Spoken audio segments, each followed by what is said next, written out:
Greetings, everyone. This is Rock and Roll Spot coming at you with the weekly comic book write-up. We've got not as big a haul as we've had the last few weeks, but anyway, let's get started. Kicking things off, we've got X-Force number 31. Where we left off, while on a mission to not to prove themselves for X-Force. Deadpool and Omega Red ended up in northern Russia to stop a mutant trafficking route. Deadpool being, well, Deadpool, annoyed the hell out of Omega Red and was left dismembered in the snow when a polar bear found him. That polar bear would be found later by Kraven the Hunter, who killed and skinned the polar bear and found Deadpool's head inside its guts. So, a lot of the issues narrated by Kraven, especially the opening, he's thinking about explaining that we are, all of us, born bloody and screaming into the world, torn or carved from another body, except him. Explains he was a clone. He's a clone. Which, to be fair, I have wondered for a while how Kraven was back, because his death in Kraven's Last Hunt was pretty, clearly, maybe not shown to the point of, hey, we're gonna have a splash page of Kraven eating a bullet. No, but it was made clear that he was dead. So, but good to know how he's back. But he's making his way through the Arctic to the Celestial. And he strips down and asks to be judged. On Krakoa, the island's under attack from the Eternals still, but Black Tom notes that there's a boat heading their way. The boat is the ship that the mutant traffickers were using, and is currently being commanded by Omega Red. He has some of the traffickers with him, and he basically intends to drain their life force. We have a performance review from Beast's logbook for Omega Red. It doesn't. He makes a note at the end of it that he thinks that sometimes the only way X-Force might be successfully unified and collaborative is to be cloned himself several times over. But turns out that the mission that Deadpool and Omega Red had been sent on was more for publicity purposes. Omega Red was supposed to take the ship to Sweden. The mutants of war would be offloaded there, and there will be press waiting, and, well, all in the hopes of getting Krakoa no longer trending in a negative manner online. But Sage shows Omega Red the Shadow Room. Basically says, hey, if you want, late at night, you can come in here and,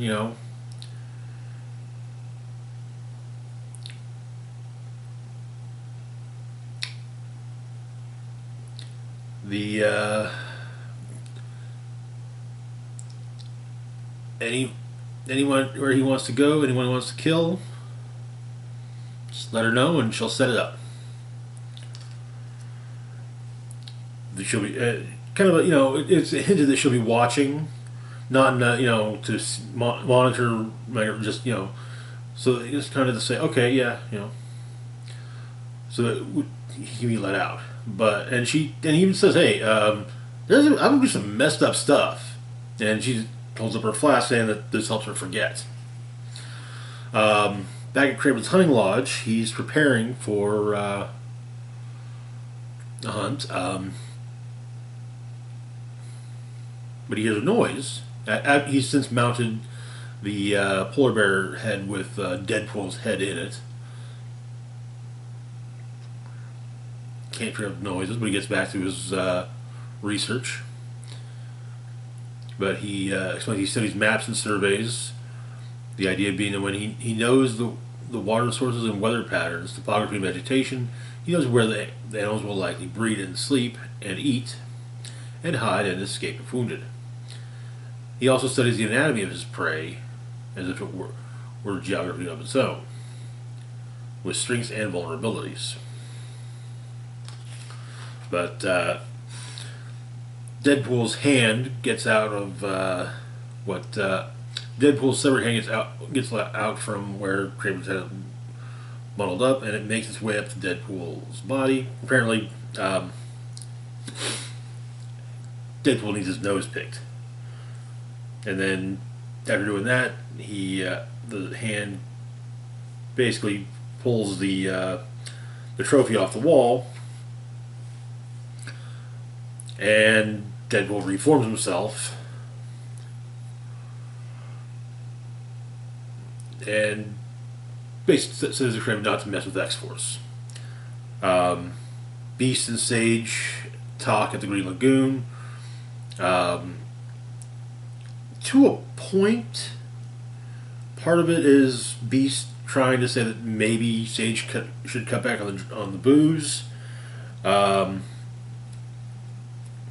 But she does make some salient points about the fact that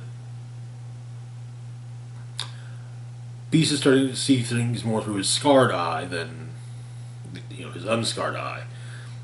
And reveals that the mission was for PR purposes, and that perhaps he also has that perhaps whoever is. Or that perhaps Krakoa should rethink who all is welcome on Krakoa.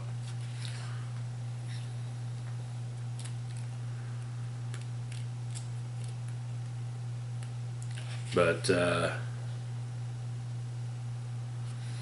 she says that apparently she says some people say the same thing about Beast. Perhaps he maybe. Maybe he should be, the judgment of Krakoa should fall on him. But she has the eye is always changing, and that they're changing with it. She says she feels like she's finally starting to recognize herself, ugly parts and all.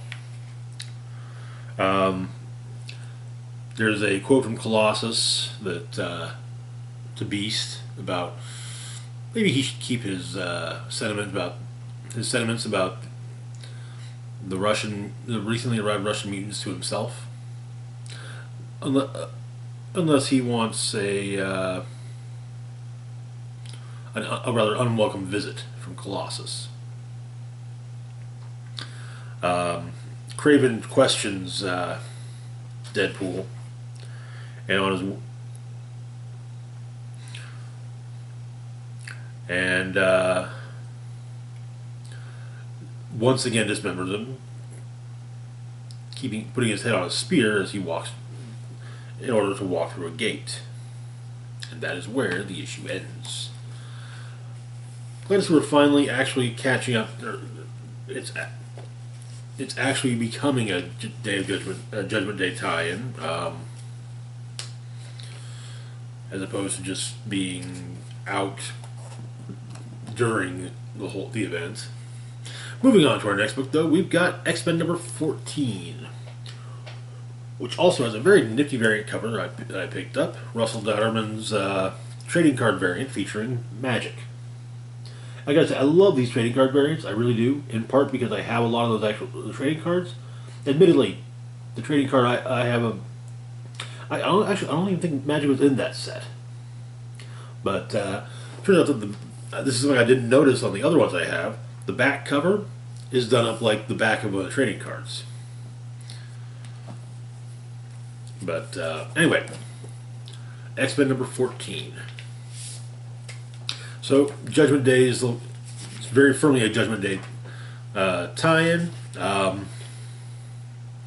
We begin kind of after the events of things. The reporter has brought in a story she's written entitled Iceman Saves the World. So it turns out that some intergalactic criminals came to Earth during all of this, and they fired a torpedo into the sun, apparently trying to hit the game world jackpot for destroying the Earth. Cyclops and Magic show up to deal with all of them. Cyclops, for some reason, these guys are all wearing Nova Corps helmets, which is an interesting thing, and something I wish maybe had been brought up in the issue. But Cyclops knocks off their helmets, leading to him being called a show-off by Magic. But he explains that when you grow up fighting Magneto, shooting metal helmets off is a real handy trick shot. But what was fired into the sun was a flare generator meant to basically cause a massive solar flare which would obliterate Earth. So Cyclops lets Jean know. Jean passes the information on to Iceman, and he plans to basically make a massive ice shield to deflect, to stop the heat, to stop the solar flare. Firestar also gets pulled in to help.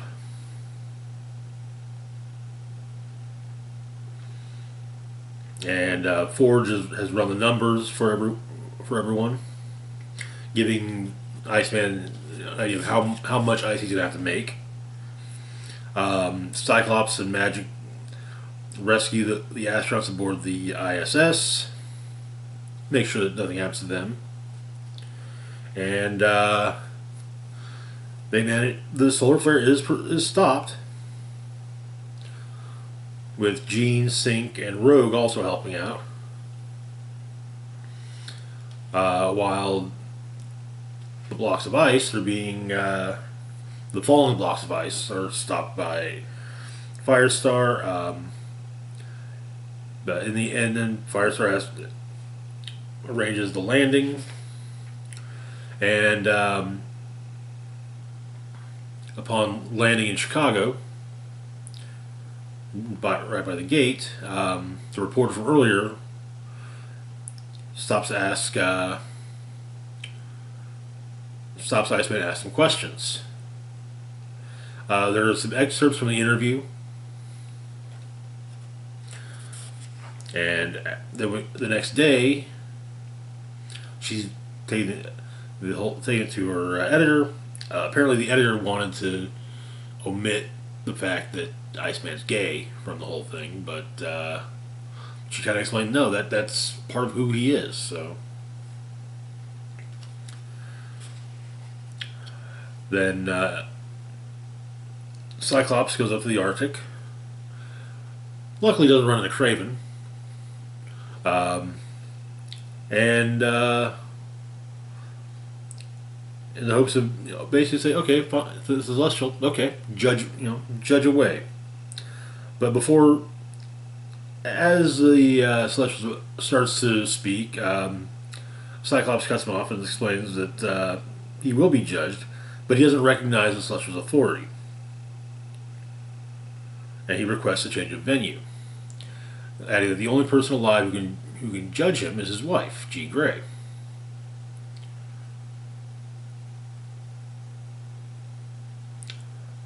And if the Celestial wants to meet her, Scott can arrange that, and he might take a scolding from his teammates, the X-Men.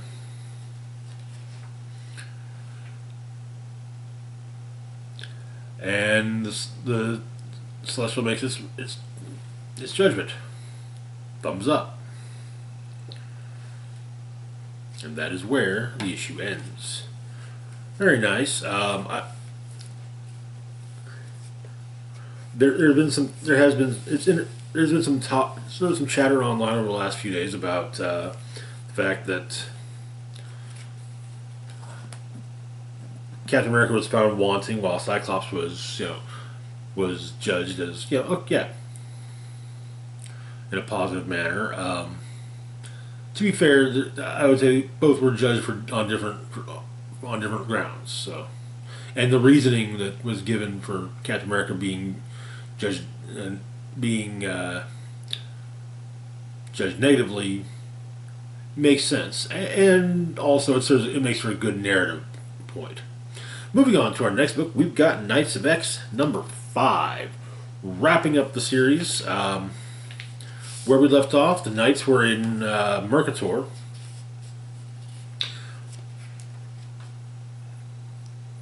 And Saturnine and Roma were on their way on Shogo. So it's explained that they're going to need all of the Knights for the spell, including Gambit, even though Gambit's dead. But it's noted that Gambit's body disappeared when they entered Mercator. But Mr. M makes a good point that, matter's never truly destroyed, it's just changed. And so a structure has arisen in Mercator. You go inside. That's where Gambit is. They go inside. They find, yes, this is clearly like a tower to Gambit, a tower of Gambit. As there's a statue of Rogue. Bay explains it to everyone, stating that in her own heart they would find Cypher, lit up in love in the same manner. Mordred's dragged into a pool by his father, King Arthur,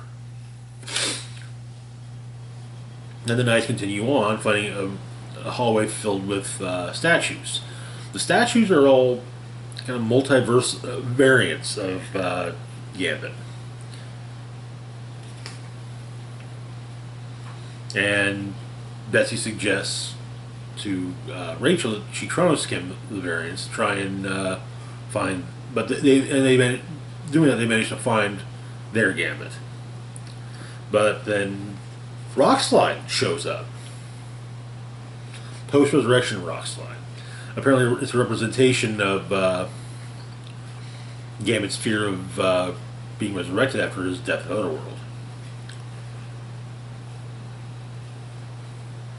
But it's defeated, and playing cards rain down. And suddenly, some charged ones fly out. One of which hits Megan. And Gambit enters, or rather, Gambit is the Horseman of Death. Betsy fights him and manages to pull him back out. And Rogue comes to see him, explaining that when Betsy and Rachel restored him, Mr. M opened the siege, and she was waiting to be the first through to see Remy, dead or alive. And he's kind of surprised, the first. And she has, the first of many. The siege perilous opened up, and it's a door right from Mercator to Krakoa. And Merlin's army is now facing, an army from Krakoa. And we see various X-Men fighting Furies, Goblins, and whatever else.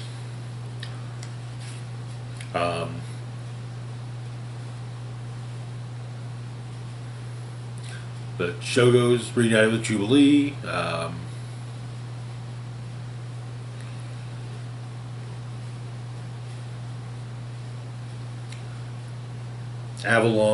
Captain Avalon, Betsy's brother Brian, and former Captain Britain.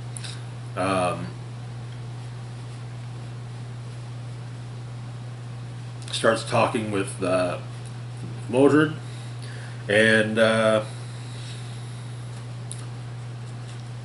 the Captain Britain Corps to be independent of, while they still guard Otherworld and reality as a whole, they don't. They're not. They're not under the control of Saturnine or Roma.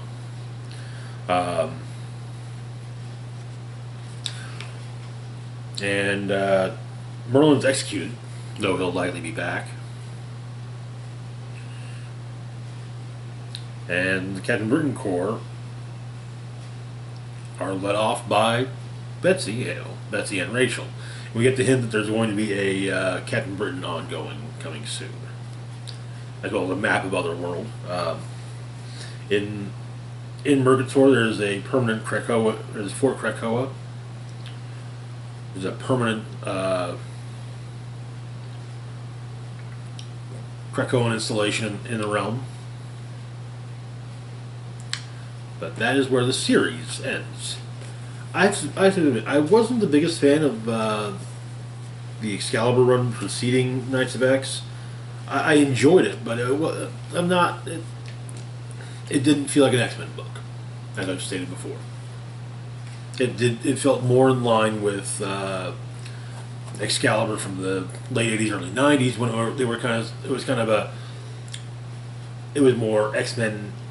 It was on the further reach of X-Men adjacent, as yes, you had X-Men characters, but they weren't really dealing with mutant stuff.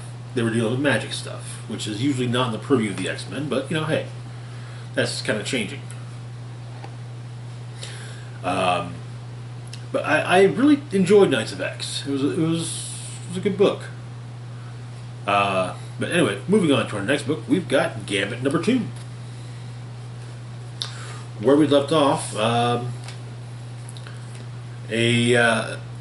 bounty had been placed on Lila Cheney, and the hunter going after her opted to go after her known associates, including Gambit, who at this point in time is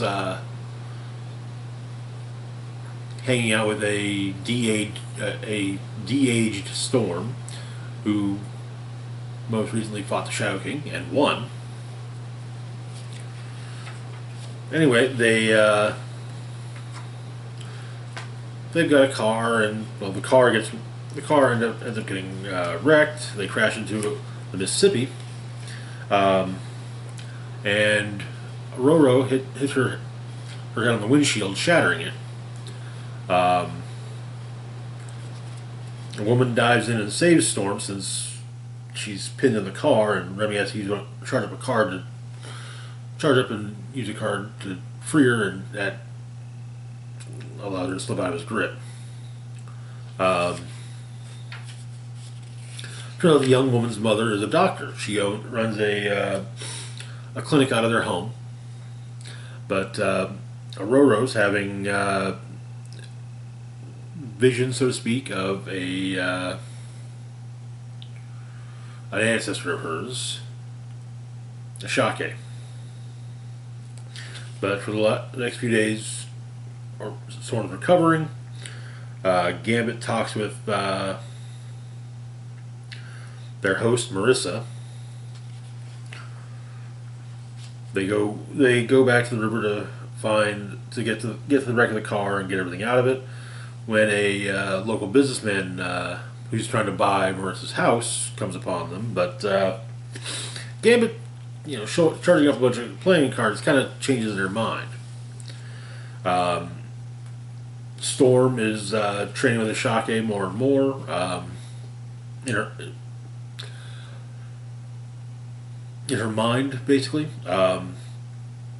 Gambit's learning more about how things are in the area, but they're attacked by the local businessman's enforcers and being washed by an unknown party. An unknown party who seems to have silver skin and is strong enough to throw a vehicle. I don't think it's Colossus. I'm pretty sure he was not doing. He wasn't. He was acting firmly with the X-Men at this period in time. But the truck in question being Marissa's truck, which explodes, Um, Storm wakes up in Marissa's house. It's on fire, but she saves Marissa's mother. Um, and apparently, a rainstorm managed to put the fire out. But as the businessman and his people show up, kind of looking to finish the job that the fire was do the job the fire was supposed to do. Gambit and Marissa show up.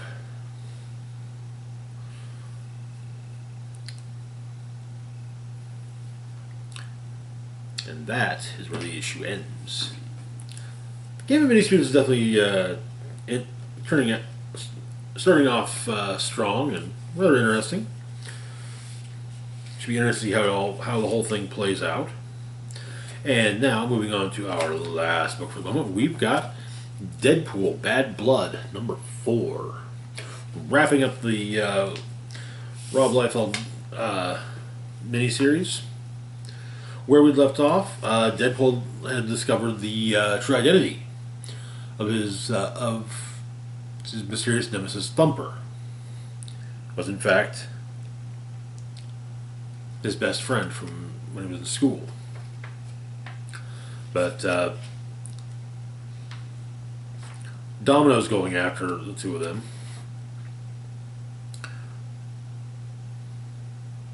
And Deadpool tries to talk her out of killing Thumper.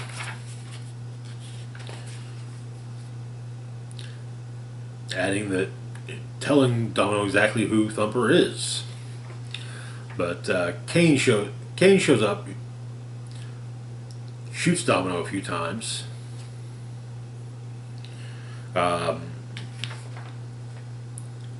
Kane and Deadpool duke it out, and he explains that the difference between Thumper and the rest of the big name Weapon X or Weapon Plus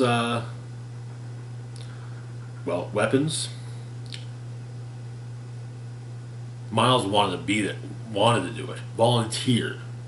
Deadpool, he had to get cancer first. Logan, kidnapped and brainwashed.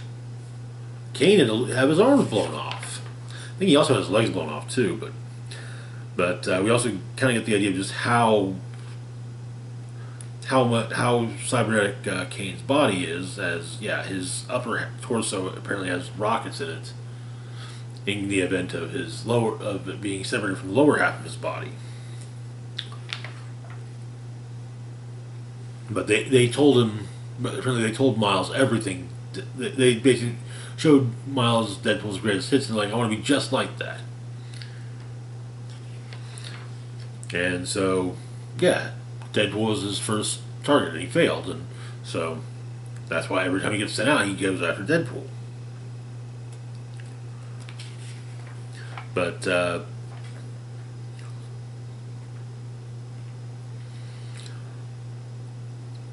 Kane and Wade duke it out with Wade making an excellent point. What's Kane gonna do when Department H sends Thumper after Kane himself?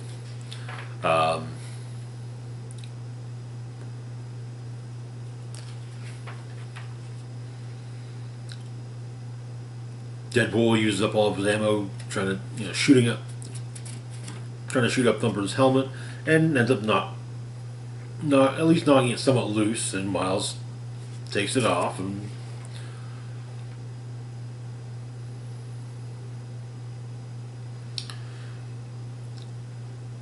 he hugs Wade, and Wade is even told, hey, why do you want to be like, don't try to be like me, be better. And so Thumper says that's what he's going to do.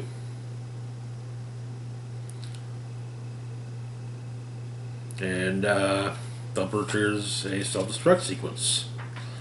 And so Deadpool, before it goes off, Deadpool saves Domino and they teleport out. And he explains to Domino that Thumper's not dead. It's to throw. he blew himself. He blew the place up to throw everyone off his scent. But he's my responsibility now. But that is where the series ends. This was honestly a fun book. It was kind of nostalgically nice to see at least to see Kane again. Haven't seen Garrison Kane in a long while. I remember I remember reading he'd been killed off during one of the various during one of the various Weapon X series. I want to say probably the 90s. But yeah. Anyway, that is going to do it for now. As always, feel free to like, share, and subscribe. Links to my Facebook, Twitter, Patreon, and PayPal can be found in the description box down below. This is Rock and Roll Spock signing off, saying, live long and rock hard.